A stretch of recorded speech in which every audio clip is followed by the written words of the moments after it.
तो जापान ने भारत से बुलेट ट्रेन की ज्यादा कीमत मांगकर कितनी बड़ी गलती कर दी। शायद इसका अंदाजा अब जापान को पता चल रहा है, क्योंकि साल 2017 में भारत ने मुंबई और अहमदाबाद के बीच 250 किलोमीटर प्रति घंटे की रफ्तार वाली बुलेट ट्रेन को दौड़ाने का डिसीजन लिया था, जिसे साल 2026 तक पूरी तरह से सेटअप कर दिया जाना था।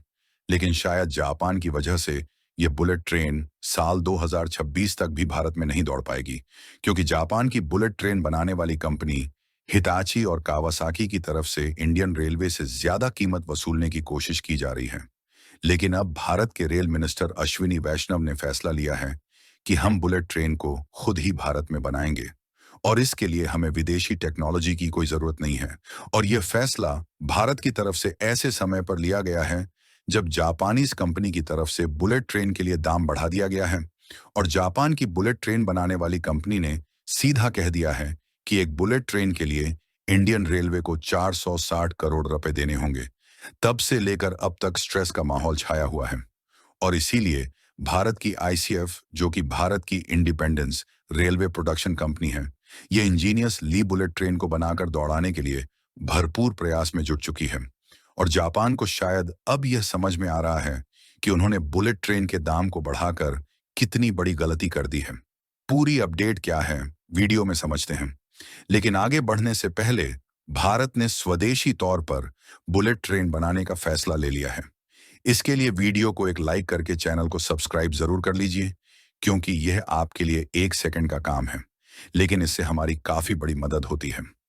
दरअसल भारत जल्द ही बुलेट ट्रेन दौड़ाने की राह पर आगे बढ़ रहा है, जो कि भारत का एक हाई स्पीड रेल प्रोजेक्ट है, क्योंकि इसके लिए भारत में मुंबई और अहमदाबाद के बीच ट्रैक बिछाया जा रहा है, जिसका 80% काम पूरा भी हो चुका है। लेकिन यह काम जापान के साथ मिलकर किया जा रहा है, इसलिए इसमें कुछ चुनौतियों का भी सामना करना पड़ रहा है। आपको बता दें कि यह भारत के इंफ्रास्ट्रक्चर डेवलपमेंट में एक महत्वपूर्ण बदलाव लाएगा और देश को दुनिया के लीडिंग रेलवे देशों में शामिल होने में मदद करेगा। और यह एक हाई स्पीड रेल प्रोजेक्ट है, तो इससे जो यात्रा का समय है वह पहले से लगभग आधा हो जाएगा, क्योंकि मुंबई और अहमदाबाद के बीच बुलेट ट्रेन को चलाने के लिए जो ट्रैक तैयार किया जा रहा है, उस पर बुलेट ट्रेन की स्पीड 250 से 440 किलोमीटर प्रति घंटे की होने वाली है।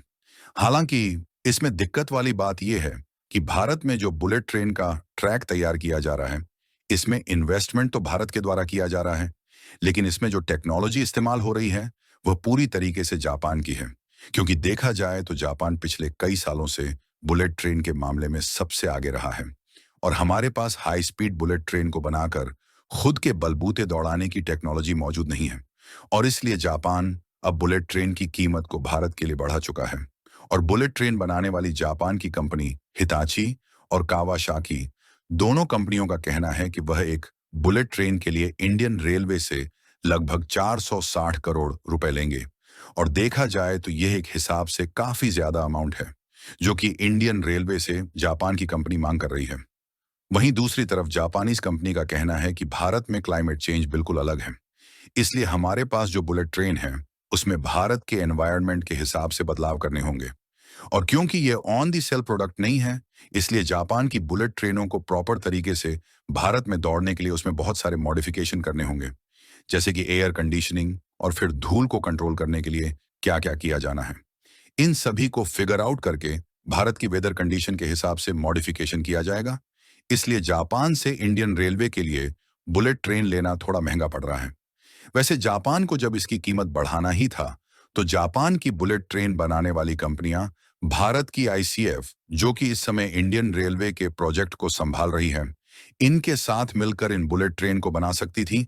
इससे हमारे लिए बुलेट ट्रेन थोड़ा सस्ती पड़ जाती, और इन बुलेट ट्रेन को जापान की टेक्नोलॉजी पर भारत में बनाकर तैयार कर लिया जाता। लेकिन शायद जापान ऐसा करना ही नहीं चाहता। खैर, कुछ भी हो, भारत की आईसीएफ इस समय बुलेट ट्रेन को खुद डेवलप करने पर जुट चुकी है। हालांकि भारत में जो बुलेट ट्रेन बनाई जा रही है वह जापान के जैसे एडवांस और हाईटेक तो नहीं होगी, जैसे कि वैक्यूम टॉयलेट और अन्य तमाम आधुनिक फीचर्स नहीं होंगे, क्योंकि भारत जो बुलेट ट्रेन डिजाइन कर रहा है वह कॉस्ट फोकस्ड है, यानी कि इसे कम लागत में बनाने का डिसीजन लिया गया है।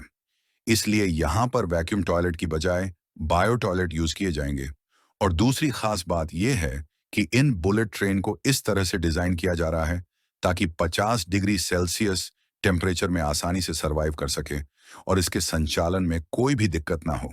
और आपको बता दें कि भारत के लिए बुलेट ट्रेन को डेवलप करना उतना भी ज्यादा मुश्किल भरा काम नहीं है, क्योंकि ऑलरेडी भारत में वंदे भारत एक्सप्रेस चल रही है, जो कि देखा जाए तो एक प्रकार से बुलेट ट्रेन की टेक्नोलॉजी पर ही ज्यादातर बेस्ड है। और कमाल की बात यह है कि यह भारत की पहली सेमी हाई स्पीड ट्रेन है और इसे मेक इन इंडिया पहल के तहत भारतीय रेलवे के इंजीनियरों और वैज्ञानिकों द्वारा विकसित किया गया है। और इसे मात्र 18 महीने के समय अंतराल में भारत की आईसीएफ यानी कि इंटीग्रल कोच फैक्ट्री ने खुद भारत में स्वदेशी तौर पर डिजाइन और डेवलप करके तैयार कर लिया। और इसमें ऐसी कोई भी टेक्नोलॉजी का इस्तेमाल नहीं किया गया है जिसके लिए हमें जापान या फिर किसी अन्य देश के सामने हाथ फैलाना पड़ा हो। लेकिन इसमें मैग्नेटिक फील्ड वाली टेक्नोलॉजी का उपयोग नहीं किया गया है, जिससे इसकी जो अधिकतम रफ्तार है वह 180 किलोमीटर प्रति घंटा है। यानी कि इसे हाई स्पीड रेल प्रोजेक्ट के तहत अभी नहीं माना जा रहा है। और भारत की जो पहली बुलेट ट्रेन होगी उसे मुंबई और अहमदाबाद के बीच चलाया जाएगा और इसकी स्पीड 250 किलोमीटर प्रति घंटा से 440 किलोमीटर प्रति घंटे तक होने वाली है, क्योंकि इसमें मैग्नेटिक फील्ड की टेक्नोलॉजी का इस्तेमाल करके बनाया जाना है, जिससे पूरे तरीके से कंप्लीट होने में 1-2 सालों का और समय लग सकता है। और भारत इतने तक ही सीमित नहीं रहने वाला, बल्कि जल्द ही अंडर सी यानी कि समुद्र के अंदर से बुलेट ट्रेन को चलाने के लिए टनल के निर्माण का काम भी शुरू होने जा रहा है। और इस तरीके के अंडर वाटर टनल का निर्माण लगभग 10 मंजिलें की गहराई में किया जाएगा, जिसमें कोशिश यह रहेगी कि भारत और यूएई के बीच एक ऐसा अंडर वाटर टनल तैयार किया जाए जिसमें बुलेट ट्रेन सीधे रास्ते के साथ ट्रेवल कर सके। हालांकि यह इतना भी आसान नहीं है, इसलिए शायद हमें विदेशी कंपनियों की भी मदद लेनी पड़ेगी, फिर चाहे भले ही इन्वेस्टमेंट ज्यादा ही क्यों ना हो, क्योंकि इस तरीके के प्रोजेक्ट में सिक्योरिटी का भी विशेष ध्यान रखा जाना सबसे ज्यादा जरूरी है। और भारत जिस तेजी के साथ बुलेट ट्रेन पर खुद काम कर रहा है, उससे हाल ही में जब G20 समिट में भारतीय प्रधानमंत्री गए थे तो जापान के द्वारा बुलेट ट्रेन की चर्चा की गई। और यदि हमें बुलेट ट्रेन को 1-2 सालों के अंदर दौड़ाना है तो जापान की मदद लेनी पड़ेगी, अन्यथा हम साल 2028 तक खुद के बलबूते बुलेट ट्रेन चला सकेंगे। बाकी आपको क्या लगता है कि हमें जापान से बुलेट ट्रेन खरीदनी चाहिए या फिर खुद बनाने पर फोकस करना चाहिए? अपनी राय कमेंट में जरूर बताएं और इस वीडियो को एक लाइक करके अपने मित्रों तक शेयर जरूर करें ताकि उन्हें भी जानकारी मिल सके। इसी तरह और भी नॉलेजेबल वीडियो देखने के लिए चैनल को सब्सक्राइब जरूर कर लें। शुक्रिया।